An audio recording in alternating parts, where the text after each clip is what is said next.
Cerita dimulai dengan menampilkan Vanessa, seorang gadis yang tinggal di Paris bersama dengan ibunya. Vanessa sangat introvert dan sering menyendiri. Namun meskipun begitu, ia punya rasa ingin tahu yang tinggi dalam hidupnya.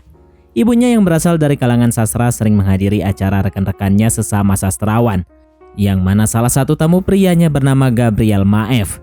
Ia merupakan seorang penulis berusia 60 tahun yang begitu karismatik. Dan pada pertemuan itu, Gabriel pun terlihat curi-curi pandang dengan memperhatikan Vanessa. Moi, à 11 ans, j'ai découvert un tempérament littéraire intéressant. Keesokan harinya, Vanessa mendatangi toko buku. Ia pun mulai mencari buku karangan Gabriel. Si resepsionis ini pun merekomendasikan sebuah buku karangan Gabriel yang menurutnya sesuai dengan usianya. Alors celui-ci vous conviendra mieux. Lantas tibanya di rumah, Vanessa pun langsung membacanya. Vous me hantez. Lantas pada keesokan harinya, Vanessa secara tiba-tiba mendapatkan sebuah surat dari Gabriel. Pria itu ternyata merayunya melalui sastra yang indah, dan Vanessa yang introvert itu dibuat jatuh cinta oleh kata-katanya. D'avoir la chance d'être le confident de votre cœur et le gardien de... Je rêve de vous. Je rêve de vous. Hari demi hari berlalu, surat dari Gabriel pun mulai berdatangan semakin banyak, yang membuat Vanessa harus menyimpannya di sebuah tempat khusus agar tak diketahui oleh sang ibu. Lantas malam harinya mereka pun merayakan ulang tahun ke-15 untuk Vanessa. Rumah itu penuh dengan tamu. Salah satunya adalah teman sang ibu, seorang kritikus sastra yang cukup terkenal bernama Madre. Ils ont un encouragement de ma part. Pria itu memberikan kado sebuah buku catatan untuk memberinya semangat. Dan sepertinya pria itu juga naksir dengan Vanessa. Et écrire, eh bien... Lantas pada keesokan harinya terlihat Vanessa yang mencoba menuliskan kembali surat dari Gabriel. Ia pun menjelaskan betapa rumitnya masalah ini jika mereka menjalin hubungan karena perbedaan usia yang begitu jauh. Namun ia juga berniat untuk mengajak Gabriel bertemu dengannya dan berdalih ingin diajarkan cara menulis buku. Lantas beberapa hari kemudian, Gabriel dan Vanessa akhirnya bertemu. Dengan malu-malu mereka pun menaiki bus yang sama.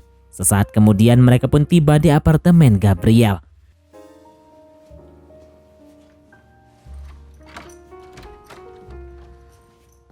Lalu di sini untuk mencairkan suasana, Gabriel pun memberinya susu dan kemudian memutar sebuah musik.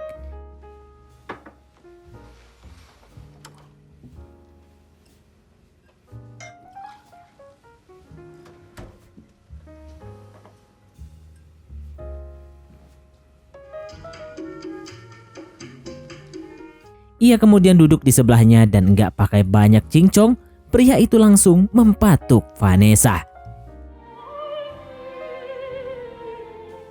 Lantas sepulangnya dari sana, Vanessa pun terlihat sangat sumringah. Dan ketika tiba di rumah, Vanessa yang memang terbiasa bercerita tentang apapun pada ibunya, memutuskan untuk menceritakan kejadian barusan pada sang ibu. Sang ibu pun terkejut mendengarnya. Tanpa alasan yang pasti, ia pun memerintahkan Vanessa untuk tak melakukan hal ini lagi. Vanessa pun marah balik, ia mengaku juga kesal karena beberapa kali ia pun melihat sang ibu membawa laki-laki ke rumah ini. Sang ibu pun hanya bisa terdiam dan kemudian pergi. J'irai vivre dans un squat, je te jure que je le ferai dans mon bahut. Il y a une fille qui s'est pendue dans sa chambre et moi je suis capable.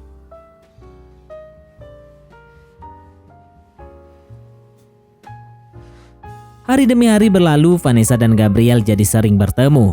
Gabriel terus meyakinkan nggak ada yang salah jika mereka saling mencintai. Nggak usah pedulikan apa pendapat orang tentang mereka. Mereka kemudian bergegas menuju ke apartemen Gabriel. Dan pria itu dengan sangat perlahan mengajak Vanessa untuk berpusreng dengannya. Dan lagi-lagi dengan kata-kata indahnya, Vanessa pun hanya bisa menurut saja. Keesokan harinya, Gabriel menunggu Vanessa di depan sekolahnya. Setelahnya mereka pun kembali ke apartemen Gabriel dan keduanya terlihat mulai nyaman saat itu. Gabriel berkata dia akan sangat bahagia jika Vanessa mau datang ke acara perilisan buku terbarunya. Menurutnya sangat baik jika orang-orang bisa melihat hubungan mereka dan ini akan meningkatkan popularitasnya. Mendengar hal itu, Vanessa pun semakin jatuh hati padanya karena tak malu mengakui hubungan mereka. Lantas ketika tiba di rumah, Vanessa pun melihat ibunya yang sedang membaca buku harian rahasianya. Vanessa pun kesal dan mulai terjadi pertengkaran di antara mereka. Sang ibu pun memperingatkan bahwa dia akan melaporkan pada polisi karena jatuhnya Gabriel ini menjalin hubungan dengan Bucil. Je vais le dire à ton père et pour une fois il sera d'accord avec moi. Non mais moi je... Apalagi menurut rumor yang beredar, Gabriel ini memang terkenal sering mendekati gadis untuk dikencani. Vas-y. Pourquoi tu pleures? En plus tu pues l'alcool. Akhirnya beberapa hari kemudian ibunya Vanessa ini pun mengundang Gabriel untuk makan malam di rumahnya. Pria itu pun memulai percakapan tentang kebebasan seseorang mengenai pilihan hidupnya. Menurutnya kita tak bisa mengatur siapapun untuk menuruti kemauan kita. Dan ya lagi-lagi kata-kata yang terlontar dari penyair itu kembali meluluhkan mereka. Dan akhirnya secara resmi Gabriel pun meminta izin untuk menjalani hubungan dengan Vanessa pada ibunya. Semenjak saat itu, Gabriel sering membawa Vanessa ke beberapa pertemuan penting dengan rekan bisnisnya. Dan hal ini membuatnya benar-benar jatuh cinta dengan Gabriel. Suatu hari setelah beres berpusreng, Vanessa mulai insecure dan takut Gabriel akan meninggalkannya. Ia pun memohon pada pria itu. Sementara Gabriel menenangkannya dan berjanji kalau ia tak akan meninggalkan Vanessa. Vanessa kemudian memberitahukan bahwa dia juga sedang menulis buku dan buku pertamanya itu akan didedikasikan untuk Gabriel. Di sekolah, seorang pemuda menyampaikan pesan untuk Vanessa mengenai gosip yang beredar mengenai kedekatannya dengan seorang kakek tuwir dan memintanya untuk merahasiakan hubungan mereka. Lantas Vanessa pun menuju ke apartemen Gabriel dan menceritakan kejadian barusan. Namun lagi-lagi pria itu meyakinkannya bahwa selama yang mereka lakukan tak merugikan orang lain, maka janganlah pedulikan mereka. Ia lalu mengganti topik pembicaraan dengan mengatakan bahwa dia akan menulis novel tentang Vanessa dan memberi judul My Happiness katanya. Lantas setelah beres dan Vanessa berniat pulang, Gabriel kedatangan dua orang tamu yang mengaku berasal dari komisaris perlindungan anak. Keesokan harinya Gabriel mendatangi rumah Vanessa dan mengungkapkan depan Vanessa serta ibunya kalau ia dan Gabriel sudah tak bisa menghabiskan waktu di apartemennya dan juga harus membatasi diri berada di ruangan publik berduaan. Beberapa orang telah memfitnahnya katanya. Mendengar itu, Jamie ibunya Vanessa mulai khawatir karena mungkin kejadian ini bisa mempengaruhi hak asuhnya terhadap Vanessa. Lambat laut berjalan, semakin kesini perilaku Gabriel makin acuh pada Vanessa. Dia mulai nggak peduli dengannya dan hanya mementingkan karyanya. Vanessa juga hanya dijadikan alat untuk menuntaskan kental manisnya saja. Dia juga bilang kalau dia akan mengadakan tur ke Eropa dan akan meninggalkannya selama 2 minggu lebih. Ketika Gabriel pergi, Vanessa pun mendatangi apartemen Gabriel dan membaca buku-buku yang sempat dilarang oleh Gabriel. Dan akhirnya terungkaplah fakta bahwa memang benar Gabriel ini suka mendekati gadis. Bahkan saat di Manila ia pernah dengan yang masih di bawah 10 tahun. Setelah membaca fakta inilah terjadilah perubahan besar pada kesehatan mentalnya Vanessa. Ia merasa benar-benar sudah dibodohi. Insatiablement.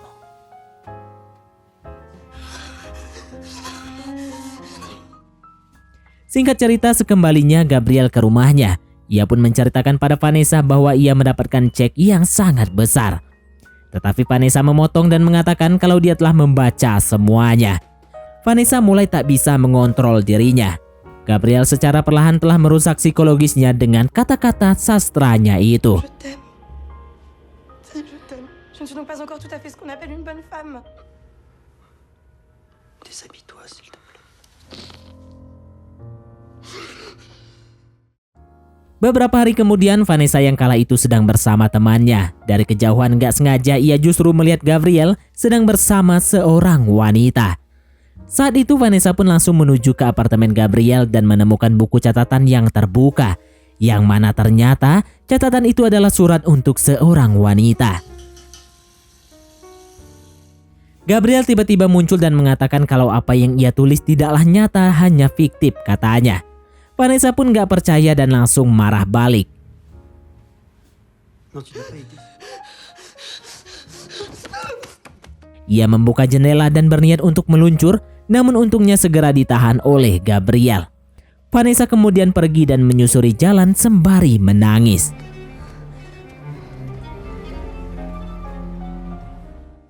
Di hari berikutnya, Vanessa terlihat sedang bersama seorang pemuda bernama Yuri. Percakapan pun mengalir begitu saja sampai Yuri menceritakan tentang keluarganya.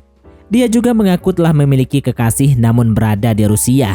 Vanessa pun rada bingung saat itu, kok bisa orang ini friendly banget padahal udah punya pasangan. Namun ia nggak peduli karena yang dibutuhkannya sekarang adalah teman bicara. Lalu di sini Vanessa yang juga mulai pandai dengan ilmu sastra pun menunjukkan kebolehannya di depan Yuri.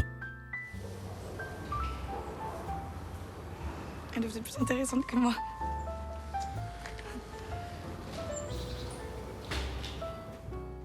Lantas pada malam harinya ketika di rumah, tiba-tiba saja bel berbunyi. Ternyata Yuri mendatangi Vanessa dan mengajaknya pergi ke bioskop. Namun pada saat itu Vanessa menolak. Tiba-tiba Yuri mengatakan bahwa sejak obrolan mereka tadi siang, Yuri merasa jatuh hati dengan Vanessa.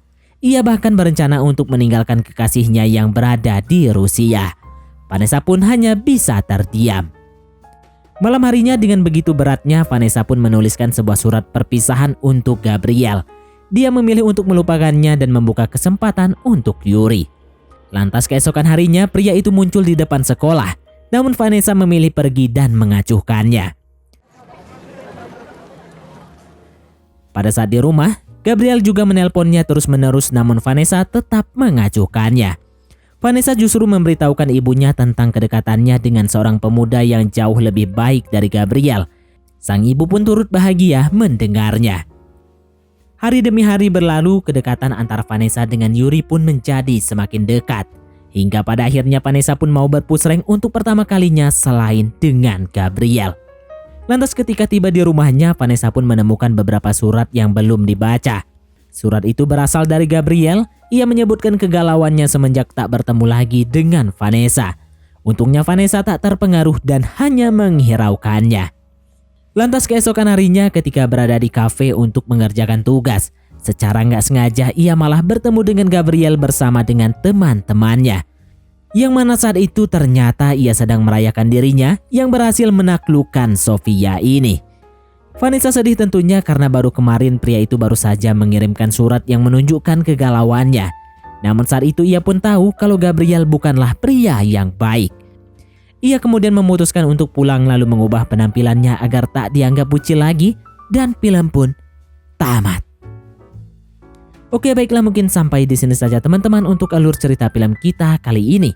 Terima kasih buat teman-teman yang telah mengikuti alur cerita film ini sampai selesai.